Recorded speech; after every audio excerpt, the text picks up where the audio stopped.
የደብረ ታቦር ወይም የቡሄ በዓል የብርሃን ተስፋ የሚበሰርበትና ማህበራዊ ትስስር የሚጠናከርበት ሃይማኖታዊ በዓል መሆኑን በኢትዮጵያ ኦርቶዶክስ ተዋሕዶ ቤተክርስቲያን የባህር ዳር ሀገረ ስብከት የደብረ ሰላም ባለ እግዚአብሔር ደብር የስብከተ ወንጌል ኃላፊ መምህር አእምር አወቀ ተናገሩ።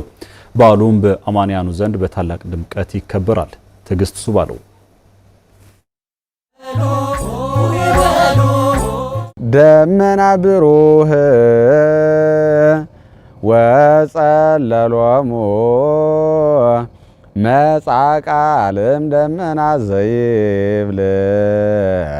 ይህ ለደብረ ታቦር በዓል በእምነቱ ተከታዮች ዘንድ በደስታ የሚዘመር ነው። ጭጋጋማው የክረምት ደመና ተገፎ ከጨለማ ወደ ብርሃን ከስጋት ወደ ተስፋ ዜጎች የሚሸጋገሩበት የደፈረሱ ወንዞች የሚጠሩበት የሰው ልጅ አዲስ የህይወት ምዕራፍንና የበረከት ተስፋን የሚሰንቅበት ታላቅ ዕለት ተደርጎ ይቆጠራል። ደብረ ታቦር ወይንም ቡሄ በኢትዮጵያ ኦርቶዶክስ ተዋሕዶ ቤተክርስቲያን የሃይማኖት መምህር አእምር አወቀ ባሚኮ ስለ ደብረ ታቦር ሲጠየቁ ደብረ ታቦር በገሊላ አካባቢ የሚገኝ ተራራ መሆኑን ይናገራሉ። በገሊላ አካባቢ ባለው ባህር ደቡባዊ አቅጣጫ 10 ኪሎ ሜትር አካባቢ ርቆ የሚገኝ ቦታ ነው። ታቦር ማለት ሃይማኖታዊ አመጣጡ በሁለት መሰረታዊ ነገሮች ላይ የተወሰነ ነው። ይህ ማለት በምሳሌ ነቢያትና በትንቢተ ነቢያት ላይ የተመሰረተ ቃል ነው። ምሳሌ ነቢያት ማለት ነቢያት በተራራው ላይ የመሰሉት ምሳሌ አለ።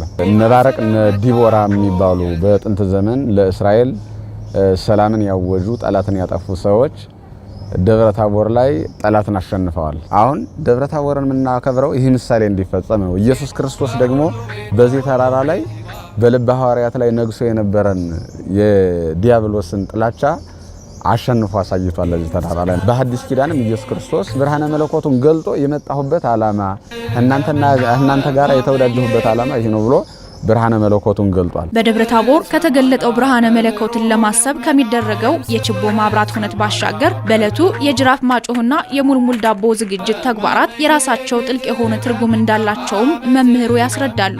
ዛሬ በሰው ዘንድ ሲከበር ችቦ ይዞ ይገለጣል። ከእጽዋት ከዳማከሴ ቶሎ ከሚቀጣጠሉና ከሚደርቁ እንጨቶች አውጣጥቶ ታስሮ ይበራና እዛ በኋላ ብርሃነ መለኮቱን እንዲህ አድርጎ ገልጦ ነበረ ብሎ ምሳሌውን ለመግለጥ ይደረጋል ማለት ነው። ጅራፍ ደግሞ ከደመናው የተሰማ ድምጽ አለ። የደስታ ቀን መሆኑን የምስራች መሆኑን ገልጠውልናል። ሶስተኛው በዚህ አካባቢ ብርሃነ መለኮቱ ሲገለጥ የእረኞች ሰዓት አልያዙም እጃቸው ላይ። ስለዚህ ሰዓቱ መምሸቱን ረስተውታል። እናት አባቶቻቸው ልጆቻችን በራሙቱ አይደለ ምን ችግር ገጥሟቸው ነው ሌባና ያገታቸው ምንድነው የተፈጠረው ብለው ዳቦ ጋግረው ይዘውላቸው ሄዱ። በዓሉ ከሃይማኖታዊ ክዋኔው ባሻገር የተፈጥሮ መታደስና የአዲስ ወቅት መቃረብ የሚበሰርበት ታላቅ የተስፋ በዓል መሆኑን መምህር አእምር ይናገራሉ። ክረምቱ በሙሉ ጭፍን ብሎ ደመናው ሁሉ ጠቁሮ በክረምቱ ስብስብ ያለ ህይወት ውስጥ ገብቶ የነበረው ከቡሄ በኋላ የተገለጠ ሰማይ የጠራ ውሃ እንደምናይ ተስፋ ነበረን። ቡሄ ሲደርስ ልክ በትክክል ያንን እናያለን።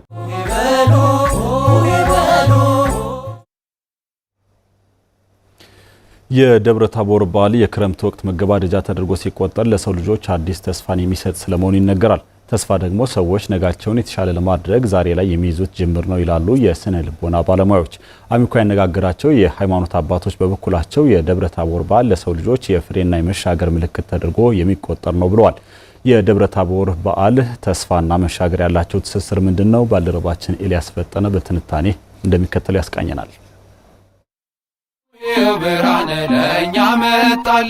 ቤተሰብና ጎረቤት በጋራ ተሰብስበው ትልቁን ችቦ ሲያበሩ እሳቱ ሲነድ አባወራዎች መርቀው ዳቦ ሲቆርሱ ሁሉም ታዳጊዎች በደስታ ሲጨፍሩ ሲታዩ ለነሱ ይህ ዕለት ከሌሎች ቀናት የተለየ መልክ ስላለው ነው። በሚያበሩት ችቦ ብርሃን የነገ ተስፋቸውን አሻግረው ያያሉ። በሚቆርሱት ሙልሙል ዳቦ የነገ ሕይወት መሳካትን ይሻሉ፣ ምርቃቱ እንዲሰምርም ይመኛሉ።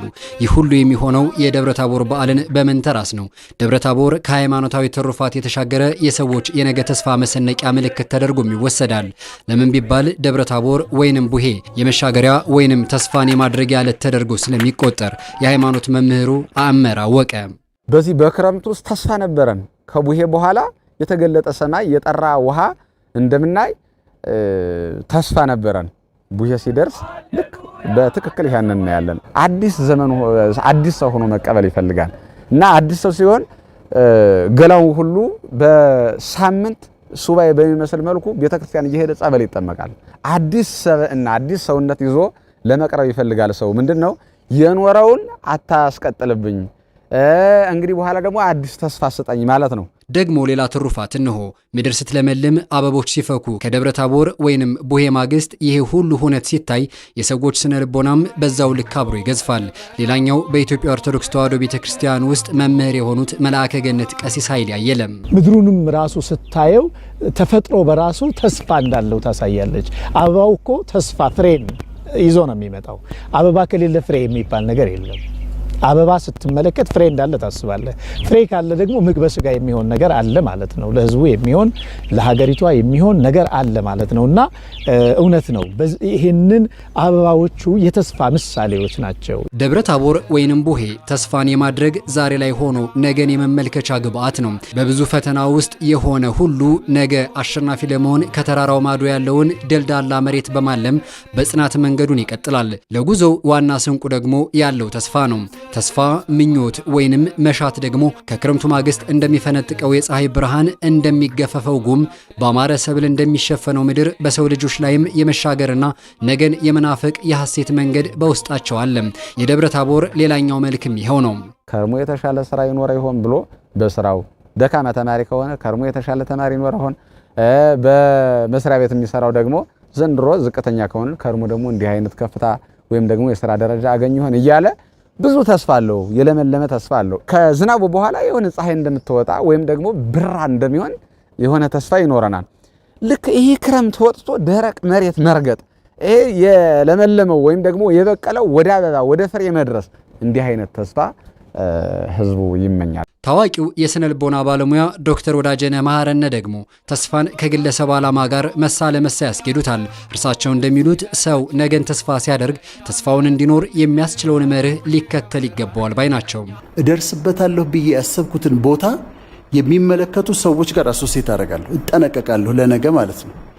ስለዚህ ተስፋ የኛ ደግሞ የምንሰማው ነገር ኢምፖርታንት ነው፣ አስፈላጊ ነው። ያንን ተስፋ ቢልድ ካደረግን በኋላ ካጠነከርነው በኋላ የምንሄድበትን ቦታ ካወቅን በኋላ ለምንሄድበት ቦታ ለምንደርስበት ቦታ የሚያስፈልጉትን ዝግጅቶች ደግሞ ከኛ ማድረግ ይጠበቅብናል። የደብረ ታቦር በዓል የመልክዓ ምድር ውጫዊ ተፈጥሮ መታደስ ወይንም የሃይማኖት ትውፊትን መዘከር ብቻ ሳይሆን የሰው ልጅ በውስጡ ያለውን ድካምና ስጋት አስወግዶ በጽናትና በብርሃን አዲስ ሕይወትን የሚጠብቅበት የተስፋ በዓል ጭምር ተደርጎ ይወሰዳል። ዮሐንስ በመልእክቱ ምንድናለን? ወንድሙን የማይወድ ሰው እግዚአብሔርን አያውቀውም አለ። ለምን ነው ከተባለ የእግዚአብሔር ትርጉሙ ፍቅር ነው። እስመ ፍቅር እግዚአብሔር ፍቅር ነውና ወዘሰ ያፈቅር ቢጾ ያምሮ ለእግዚአብሔር ወንድሙን የማይወድ ሰው እግዚአብሔርን አይወደውም ማለት። አሁን ወንድሙ ጋር ተጣልቶ ቡሄም ቢያከብር ደብረ ታቦር ቤተክርስቲያን ድረስ ቢሄድ እንዴት አድርጎ መጀመሪያ ሄዶ ወንድሙን ታርቆ ነው እዛ በኋላ ወደ ቤተክርስቲያን መሄድ ያለበት። ነገን ተስፋ ማድረግ ማለት የዛሬውን ፈተና መሸሽ ሳይሆን በውስጥ ያለውን የጽናትና የለውጥ አቅምን ማመን ማለት ነው ይላሉ የስነ ልቦና ባለሙያዎች። ተስፋ በምኞት ብቻ አይበራም፣ ዛሬ በሚዘራው የጥረት ዘር እንጂ። መንገዱ ቢጠብም በውስጥ ያለውን ጭላንጭል በማስፋት መራመድ፣ ምክንያቱም ነገ ሙሉ በሙሉ በእርሶ መንገድ የሚቀረጽ አዲስ ገጽ ነውና።